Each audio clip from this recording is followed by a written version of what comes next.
Bismillahirrahmanirrahim. Assalamualaikum warahmatullahi wabarakatuh.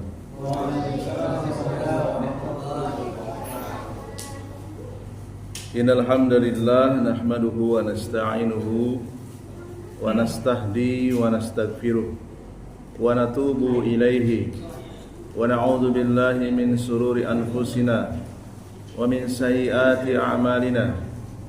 Man yahdihillahu fala mudhillalah wa may yudlil fala hadiyalah. Asyhadu an la ilaha illallah wahdahu la syarikalah wa asyhadu anna Muhammadan abduhu wa rasuluh. Ya ayyuhalladzina amanu taqullaha haqqa tuqatih wa la tamutunna illa wa antum muslimun. Ya ayyuhan nasu taqu rabbakumul ladzi khalaqakum min nafsin wahidah wa khalaqa minha zawjaha wa batha minhuma rijalan katsiran wa nisaa'a wattaqullaha alladzi tasaaluna bihi wal arham innallaha kana 'alaikum raqiba. Ya ayyuhalladzina amanu taqullaha wa qulu qawlan sadida yuslih lakum a'malakum wa yaghfir lakum dhunubakum wa man yuti'illaha wa rasulahu faqad faza fawzan 'azima. Wa qala Rasulullah sallallahu alaihi wa ala alihi wasallam, man yuridillahu bihi khairan yufaqihu fid din. Wa qala aidan innallaha yuqiru kulla alimin bid dunya jahilin bil akhirah. Jamaah salat maghrib Masjid Muhammadiyah Darul Hasan rahimani wa rahimakumullah. Alhamdulillah kita bisa bersua kembali dalam kajian rutin kita Selasa malam Rabu. Ya, ini membahas tentang putusan dan fatwa seputar kurban yang dikeluarkan oleh Pusat Tarjih Muhammadiyah tahun 2022 26 Maret yang bertepatan dengan 23 Sa'ban 1443 Hijriah.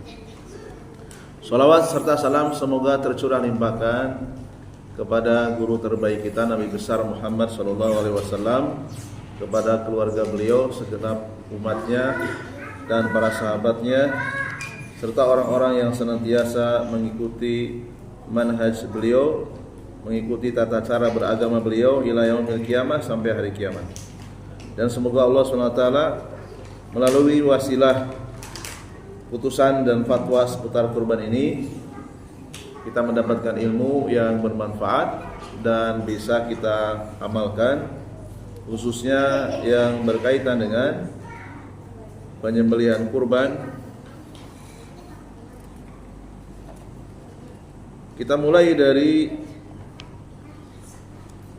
beberapa pembahasan, di antaranya yang pertama adalah hadis-hadis yang menerangkan tentang jumlah hewan kurban. Kemudian yang kedua, pembahasan pendistribusian daging hewan kurban.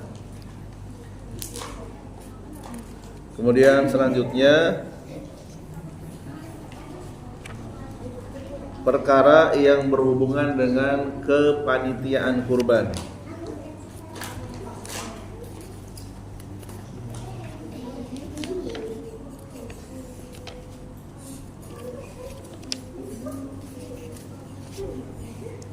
Ya, kira-kira itu yang akan dibahas. Mudah-mudahan bisa mencukupi. Baik, kita mulai dari yang pertama, jumlah hewan kurban.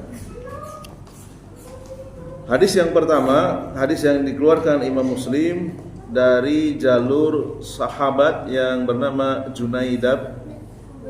Jundai ibnu Sufyan. Jundu ibnu Sufyan. Beliau mengatakan, syahidtu al-adha ma'a Rasulillah sallallahu alaihi wasallam falamma qada salatahu bin nasi nazara ila gonamin qad zubihat faqala man dhahaba qabla salat falyadbah syatan. Falyadbah syatun. Falyadbah syatan makanahu wa man lam yakun dabaha falyadbah ala ismillah. Jundu ibnu Sufyan, beliau menceritakan, saya telah menyaksikan al-adha, menyaksikan kurban bersama Rasulullah SAW setelah beliau selesai sholat Idul Adha bersama banyak kaum muslimin. Beliau melihat seekor kambing yang telah disembelih. Kemudian beliau bersabda, man dzabaha qabla sholat, barang siapa yang menyembelih kurban sebelum melakukan sholat Idul Adha, falyadbah syatan makanahu wa man lam yakun dzabaha falyadbah ala ismillah. Barang siapa yang menyembelih kurban sebelum melakukan sholat Idul Adha, maka hendaklah ia menyembelih seekor kambing sebagai gantinya. Dan barang siapa yang belum menyembelih, hendaklah dia menyembelih berdasarkan dengan menyebut nama Allah. Ya. Jadi ternyata di zaman Rasulullah masih hidup, ada seorang sahabat yang menyembelih hewan kurban sebelum sholat Idul Adha. Maka Rasulullah memerintahkan untuk mengulang kembali, ya, yaitu dengan menyuruh menyembelih kambing, satu ekor kambing. Jadi satu ekor kambing ini dianggap mencukupi keluarga sahibul kurban. Ya. Rasulullah menyebut syatan. Syatan itu maknanya satu kambing. Tidak peduli apakah seorang laki-laki tersebut anaknya banyak, istrinya satu, tapi anaknya 11, ya, gak masalah, sudah mencukupi. Atau seorang laki-laki istrinya punya 4 misalnya, anaknya 40, cukup dengan satu kambing, sudah dianggap mencukupi. Ya. Kemudian dalil yang berikutnya terkait dengan sapi, dianggap mencukupi kurban maksimal 7 orang. Boleh kurang dari 7 kalau mampu. Maksimal 7. Adapun unta maksimal 10. Ya.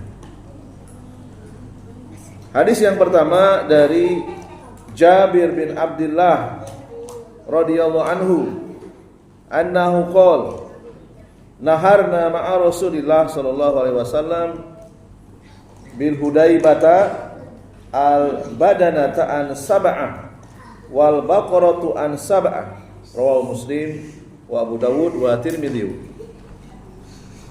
Dari sahabat yang mulia Jabir bin Abdullah, ia menceritakan kami menyembelih hewan kurban bersama Rasulullah di daerah Hudaybiyah, seekor unta untuk 7 orang dan seekor sapi untuk 7 orang. Kemudian dalil berikutnya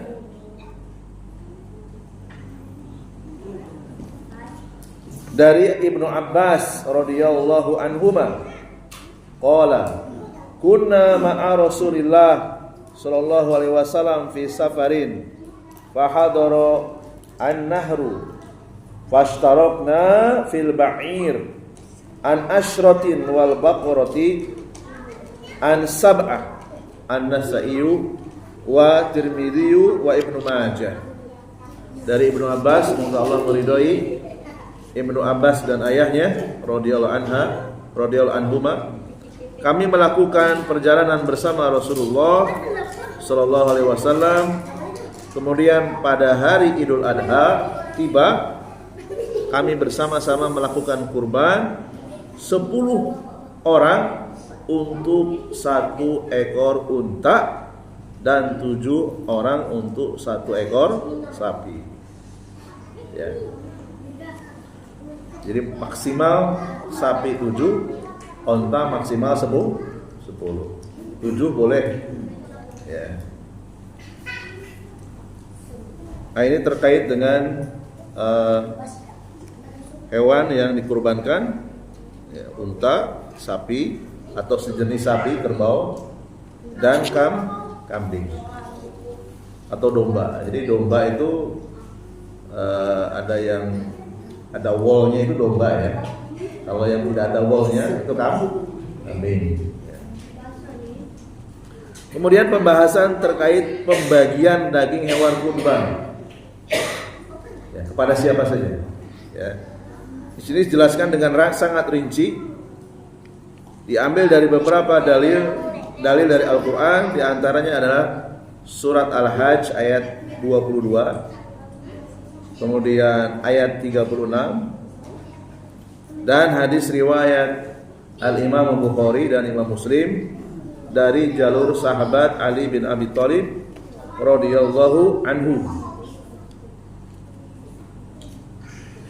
Kesimpulan dari hadis-hadis yang cukup banyak ini, ya, dihitung ada sekitar 5 dalil, ya, 3 ayat Al-Quran dan hadis Nabi Sallallahu Alaihi Wasallam. Kesimpulannya, orang yang menerima kurban, 1, shahibul kurban, yaitu orang yang menyerahkan hewan kurban. Dia berhak untuk menikmati daging kurbannya. Yang kedua, orang yang fakir. Ya, orang yang fakir. Dulu pernah dibahas ya, apa makna fakir? Fakir adalah penghasilan dia tidak bisa mencukupi kebutuhan makan dan minum selama setahun. Sehingga orang yang fakir itu dia berhak untuk diberikan santunan berupa makanan pokok dari Baitul Mal, dari zakat, ya, terutama zakat fitrah berkaitan dengan makan dan minum. Dikasih kontan untuk setahun.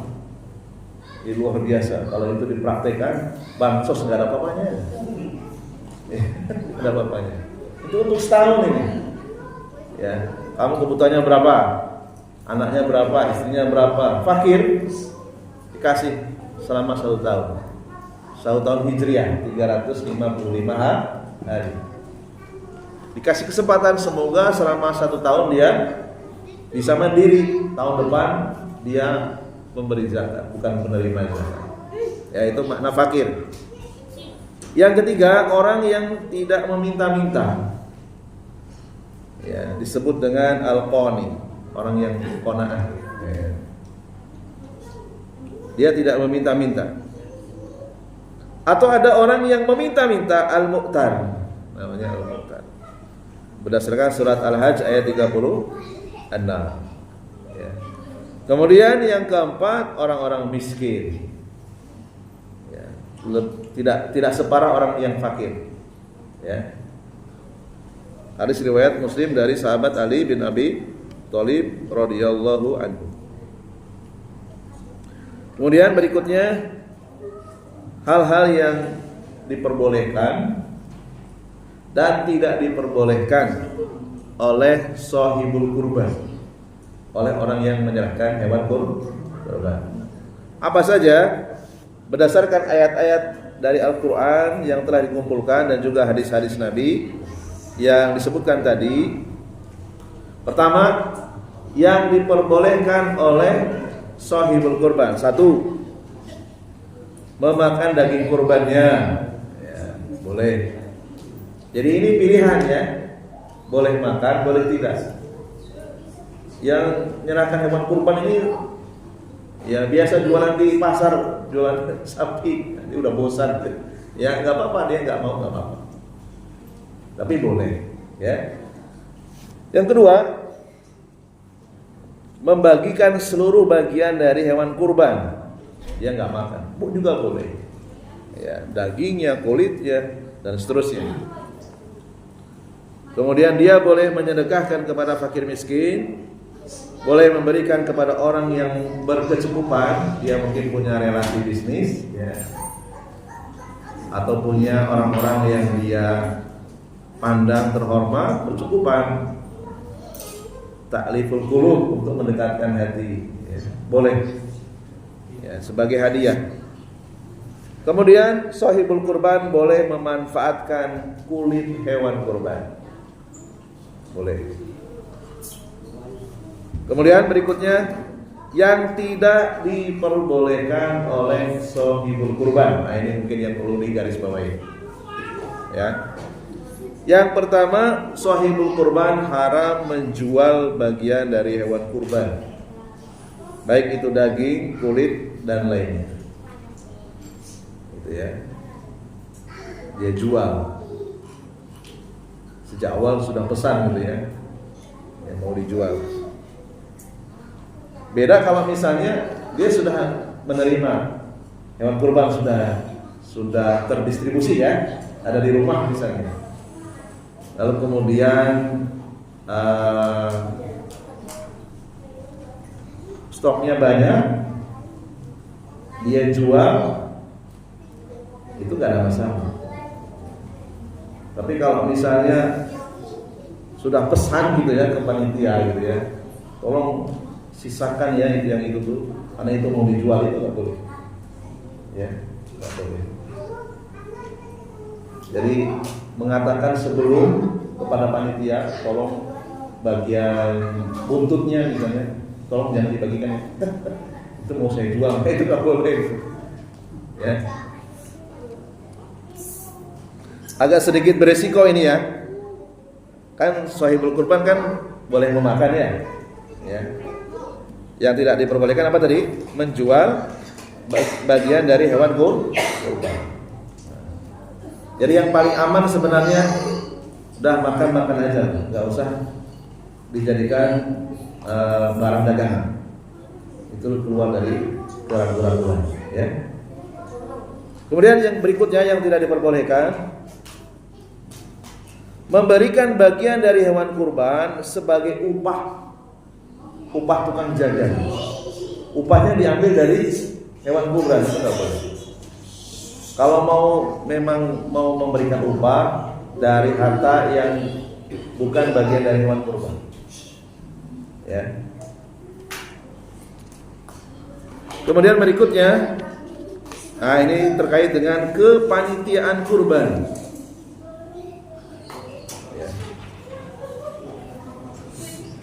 Panitia kurban ini kedudukannya tidak sama dengan panitia zakat, ya, tidak sama.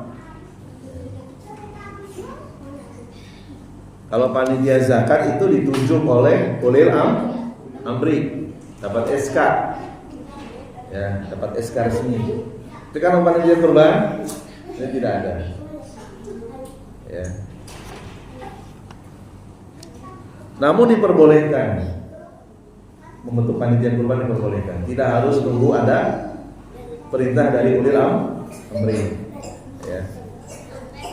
Di antara dalilnya, anna Aliyan radhiyallahu anhu akhbarahu anna nabiyya sallallahu alaihi wasallam amarahu an yakuma ala budnihi wa an yaksima budnahu kullaha luhumaha wa juludaha wa jilalaha wa la yu'tiya fi zizaratiha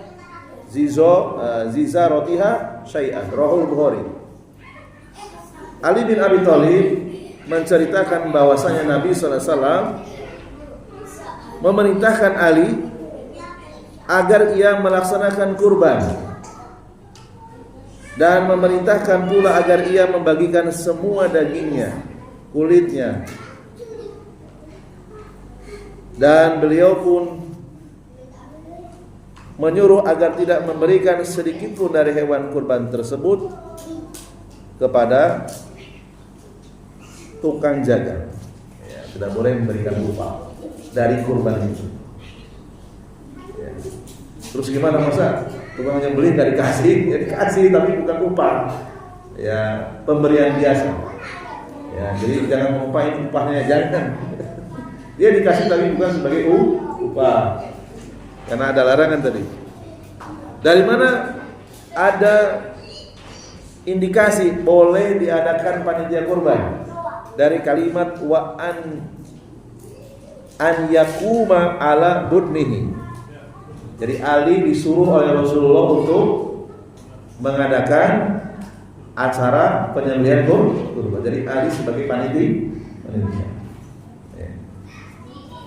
Dalil yang kedua, anna Aliya ibn Abi Thalib akhbarahu anna Nabiyullah sallallahu alaihi wasallam amarahu an yakuma ala budnihi wa amarahu an yaksima budnahu kullaha luhumaha wa juludaha wa jilalaha fil masakin wa la yu'tiya fi jija rotiha minha syai'an.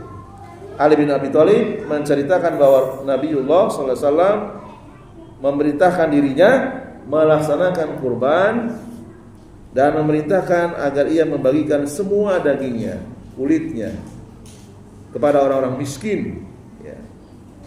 Beliau pun menyuruh tidak memberikan sedikit pun dari hewan kurban sebagai upah kepada tukang jaga. Hadis riwayat Muslim. Hampir sama dengan riwayat Bukhari yang tadi ya.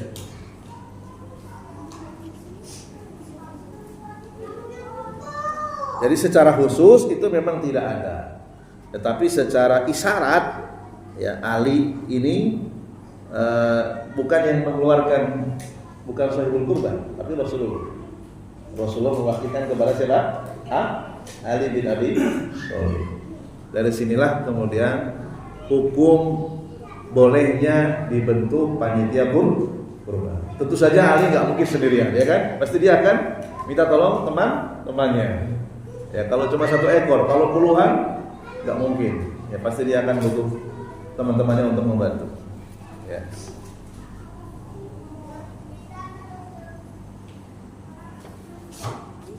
Jadi dapat dipahami terkait dengan kepanitiaan kurban. Yang pertama, panitia kurban itu tugasnya membantu shahibul kurban. Ya. Yang kedua, fungsi panitia kurban itu memudahkan penyelenggaraan kurban. Yang ketiga, panitia tidak boleh mengambilkan upah untuk penyembelih dari hewan kurban. Namun boleh membebankan kepada shahibul kurban dengan cara musyawarah. Ya, atau mengambil dari sumber lain, bukan dari kurban. Berdasarkan hadis riwayat Ali sebagai berikut, qala amaroni Rasulullah sallallahu alaihi wasallam an aquma ala budnihi wa aqsima juludaha wa jilalaha wa amaroni an la u'tiyal jajjaro minha syai'an wa qala nahnu nu'tihi min indina, rawahu Abu Dawud. Ali radhiyallahu anhu berkata, Rasulullah memerintahkan kepadaku agar membantu dalam pelaksanaan kurban untanya dan agar membagikan kulit dan pakaiannya. Apa maksudnya? Pakaian hewan. Ada pakaian hewan? Bulunya kan? Pakaiannya gitu. Saya nggak paham ini. Dan beliau pun memerintahkan kepadaku agar aku tidak memberikan sedikit pun dari hewan kurban upah kepada jaga, tukang jaga. Ali berkata, kami memberikan upah dari harta kami sendiri, dari panitianya. Boleh. Panitia mungkin punya sumber lain. Ya, kalau misalnya panitia nggak ada yang bisa sebagai tukang jaga, ya, itu boleh dari sumber yang lain. Kemudian berikutnya, kurban untuk orang yang sudah meninggal dunia, boleh atau tidak? Ya. Kurban atas nama orang yang sudah meninggal dunia, hukum asalnya tidak boleh. Hukum asalnya tidak boleh. Ya. Di antaranya dalil surat An-Najm ayat 38-39. Alla taziru wajiratu wizra ukhra wa an laisa lil insani illa ma syaa. Seseorang yang berdosa tidak akan memikul dosa orang lain. Seorang manusia tidak memperoleh pahala selain apa yang telah diusahakannya. Jadi kita tidak bisa mendapatkan pahala kecuali yang kita usahakan. Ya. Kecuali, ini ada pengecualian. Kecuali kalau orang yang mati tadi pernah bernazar, pernah mengucapkan janji akan menyerahkan hewan kurban. Ya. Tanggal 9 udah mati. Ya. Nazar dia harus ditunaikan. Siapa yang menunaikan? Keluarganya. Karena dia pernah mengucapkan, pernah menulis misalnya di status WhatsApp, saya akan berkurban insya Allah tahun ini. Wah, keluarganya tahu semua itu, terus mati. Berarti sudah bernazar itu. Nah, itu boleh ditunaikan keluarganya, karena nazar jadi hukumnya jadi wajib. Ya, nazar itu dalam perkara-perkara yang terkait dengan ibadah itu jadi wajib. Ya, saya berjanji minggu depan saya akan puasa Senin Kamis. Tadinya sunnah jadi wajib dengan ucapan janji. Beda kalau cuma dalam hati, baru tekad. Ya. Nazar itu diucapkan nih. Ya. Yang kedua, dikecualikan orang yang mati boleh namanya dijadikan atas nama hewan kurban. Kalau ada wasiat sebelum dia meninggal, ya, wasiat. Ya.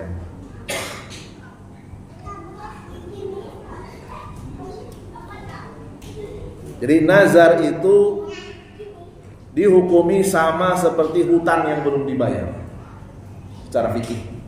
Ya. Jadi hutang itu harus dibayar, demikian juga nazar. Ya. Harus ditunaikan, walaupun janjinya bukan dalam bentuk memberi uang, yaitu menyerahkan hewan kurban.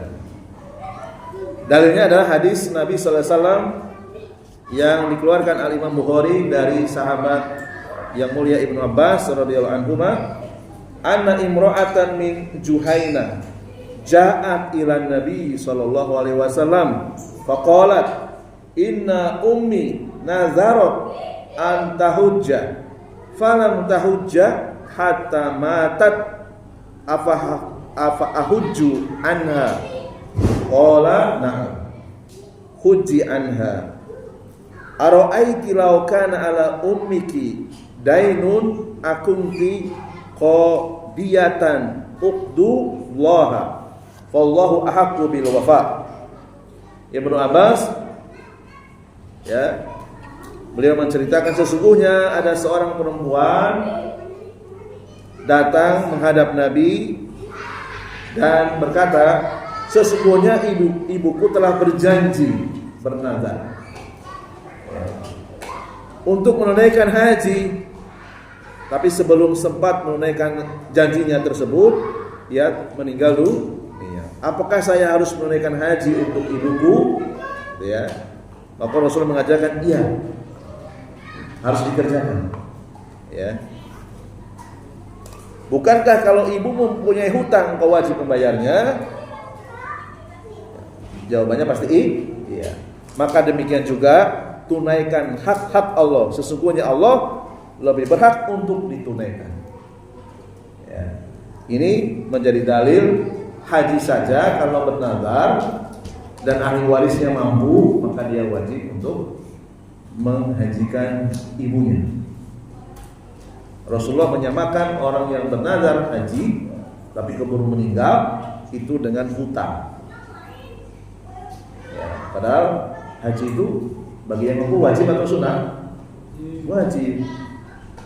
Ya. Demikian juga amalan berkurban jadi wajib. Ya. Karena bernazar tadi. Ya. Seperti hutang. Ini pun kalau keluarganya mampu, kalau nggak mampu gugur. Kalau mampu wajib. Ya. Jadi hadis ini mempersamakan hukum nazar dengan hutang. Kedua-duanya wajib dibayar. Bahkan nazar itu hutang yang lebih ditekankan karena itu hak Allah. Janji akan beribadah kepada Allah itu adalah hak Allah. Hutang kepada manusia saja wajib, apalagi hutang kepada Allah. Ya. Baik. Masih banyak lagi yang harus disampaikan, tapi ini nanti bisa saya share, filenya masih ada. Barangkali ada diskusi, kami buka. Ya. Silakan.